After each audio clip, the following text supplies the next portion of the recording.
무릎 바깥쪽의 통증이 왜 올까요? 그 해답을 알려드리겠습니다.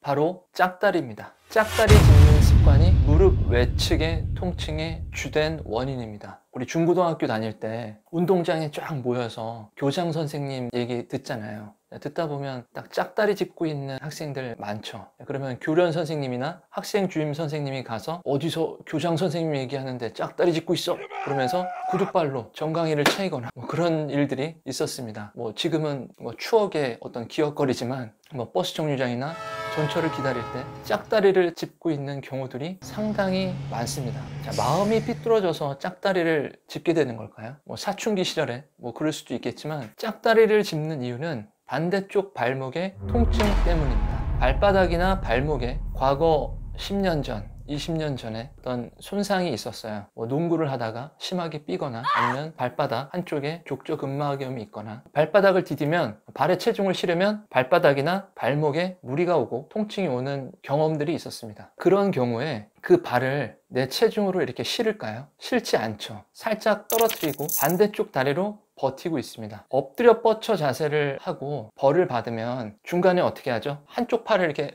떨어뜨려서 한쪽 팔을 쉬잖아요. 그거하고도 마찬가지예요. 그 발의 통증이 안 오도록 하기 위해서 본능적으로 그 발을 디딛지 않는 겁니다. 통증이 심했으니까. 그게 나의 뇌 속에 그 기억들이 남아 있습니다. 그래서 나도 모르게 본능적으로 짝다리를 짚게 되는 거예요. 필라테스 강사하시는 분이 수업이 굉장히 많은데 8타임, 10타임 이렇게 하루에 그런 수업을 하는데 대표 하시는 분이 수업할 때는 앉아서 하지 말아라. 무조건 서서 수업을 해라 라고 해서 거의 10시간 동안 서서 필라테스 강습하고 그랬다는 건 거죠. 앉아서 할 수도 있어요. 그러니까 운동하시는 분을 눕혀놓고 아니면 엎드린 자세에서 그렇게 운동을 시킬 수도 있는데 10시간 동안 서 있으면 다리가 무척 피곤하죠. 자, 그래서 그 강사분이 한쪽 다리를 의자 위에 올려놓고 반대쪽 다리로만 버티고 수업을 한 거예요. 그런 자세를 계속 하다 보니까 어떤 일이 발생하냐면 의자 위에 올린 다리 말고 내 반대쪽 다리로 버티고 있잖아요. 이쪽 무릎 외측에 엄청난 통증이 오게 된 겁니다. 그래서 필라테스 수업을 아예 하지 못하고 일주일 동안 병원의 침대에서 보냈다라는 얘기를 들은 적이 있습니다. 그런 경우도 마찬가지예요. 짝다리를 짚은 게 문제입니다. 그 짝다리를 오랫동안 짚고 나도 모르게 오랫동안 짚고 있었을 때 그 무릎 바깥쪽에는 어떤 문제가 발생하냐면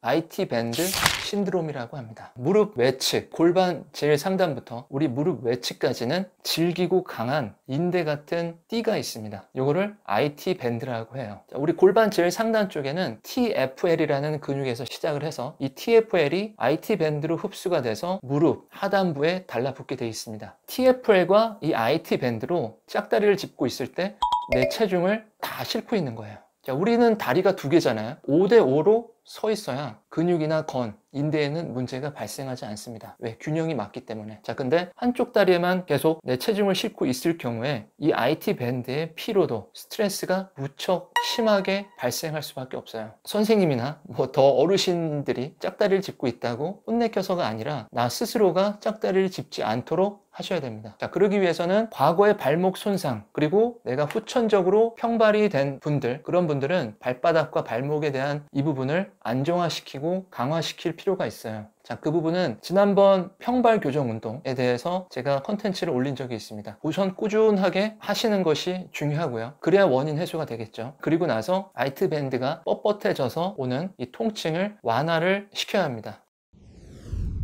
IT 밴드를 풀어줄 때 얘는 무척 통증이 커요. 근육이나 건과는 좀 다르게 거의 인대같이 뻣뻣한 형태를 띠고 있습니다. IT 밴드가 그거보다도 더 돌처럼 뻣뻣해지는 겁니다. 그래서 IT 밴드를 풀어줄 때 통증이 상당하실 거예요. 하지만 이 IT 밴드를 풀어주지 않으면 무릎에서 당겨지는 이 IT 밴드 신드롬이 더 악화가 될 경우에는 무릎 외측에 염증이 심하게 올 수 있습니다. 더 이상 거기에 스트레스가 오지 않도록 나의 체중에 대한 밸런스를 7대3, 8대2로 이렇게 짝다리를 짚고 있는 부분을 8대2, 7대3, 6대4, 5대5로 다시 만들어줄 필요가 있습니다. 그러려면 IT 밴드 쪽에 통증이 오면 안 되겠죠. 그래서 IT 밴드를 풀어주는 게 중요합니다. 자, 폼롤러를 내 옆에다가 완전히 허벅지 사이드 라인 쪽에 대고 눕습니다. 그 상태에서 굴려주는 거예요. 무릎 외측 부위까지는 처음에는 하지 마시고요. TFL, 골반 제일 상단 부위에서부터 무릎 제일 하단 부위까지 풀어주시는데, 무릎에 통증이 너무 많으신 분들은 무릎 좀 위까지,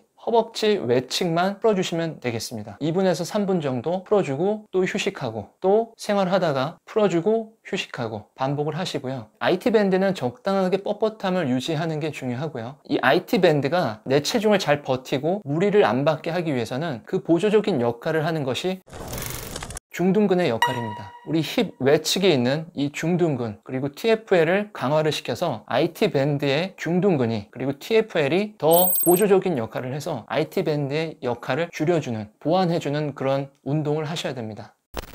옆으로 눕고요. 위에 있는 다리를 들어 올리는 동작을 하시는 겁니다. 자, 상체에서부터 힙까지는 완전히 고정을 해 놓고 다리를 위로 똑바로 들어 올리는 운동을 하시면 됩니다. IT 밴드가 적당하게 풀려 있는 상태에서 중둔근 운동을 하셔야 되고요. 지금 IT 밴드는 짧아져서 뻣뻣해져 있는 거예요. 풀어준 상태에서 운동을 하셔야 도움이 되실 겁니다. 이렇게 이완과 중둔근 강화 운동을 통해서 무릎 외측의 통증은 거의 사라지게 될 겁니다. 다음 시간에는 무릎 중심부, 그리고 무릎 하단부에 통증이 있는 분들이 있죠. 그런 분들은 어떻게 이완하고 운동하면 좋을지에 대해서 알려드리도록 할게요. 바이바이.